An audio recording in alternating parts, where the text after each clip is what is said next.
রিপন অস্ত না ব্রাজিলের সমর্থক দেখলি কোনো অবস্থা খারাপ করে দিব ভাই আল্লাহ আল্লাহ করে খালি বাচ্চা জাহালি হয় আল্লাহ বাসাও আল্লাহ আল্লাহ বাসাও 1 hour later. আমার কোনো চিন্তা নাই বাড়ির সামনে গেছি গা আর আব্বা দেখুন মেলা খুশি হবো মেলা দিন পরেলাম তো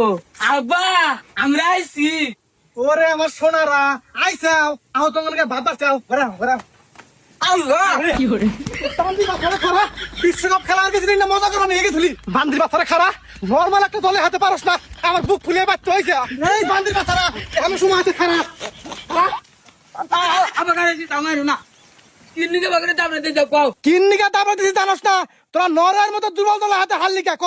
আব্বা আমরা তো মেলা চেষ্টা করছি কিন্তু পারি না কে কে পারবি না কে বাচ্চা ভাত খাস না ক খাই কিন্তু যে নরওয়ে টিমের হালান্ড ওই শালারতে দেয়া যায় গন্ডারের মতো ওই শালার সামনালি ডরাই এই জন্য পারি না কে ছোট্ট আর বান্দির বাচ্চা তোকে দুজনের কত করে কইছি আর্জেন্টিনা দলে যোগ দে আর্জেন্টিনা দল একটা শক্তিশালী দল ওই দল একটা ম্যাচ হারে না আর তোরা আমার কথা অমান্য করে ওই ধজা মাগা ব্রাজিল দলে যোগ দিছা যে দল একটা ম্যাচ যেতে হারে না আব্বা আঙ্গু ভুল হয়ে গেছে গা এবার তো মাফ করে দাও তুমি যে টিমে খেলো নিয়ে গোবা ওই টিমে খেলুম ওই ব্রাজিল ধজা মাগা টিমে আর খেলুম না টিয়া লোভে খেলছিলাম শোন জীবনের টাকা পয়সাই সব না মান সম্মানের একটা বিষয় আছে যে দলে একটা ম্যাচ যেতে হারে না সেই দলে যা তোরা খেলোস ওই যে আব্বা আমরা 1 মিনিট খেলছি আঙ্গুরি কিচ্ছু খাবার নিয়ে দেয় নাই আর ড্রেসিং রুমে নিয়ে মারছে আমি খুব কি জানাচ্ছি দয়া করে কিছু খাবার নিয়ে দাও না তোকে কোনো খাওয়া নাই আজকের ম্যাচটা হাইরা ব্রাজিলের যত সমর্থক আছে সবার মনে কষ্ট দিছে আঘাত দিছে আজকের থেকে তোকে দুজনের 7 দিন খাওয়া বন্ধ পাত্তাই নি তোকে বিরাম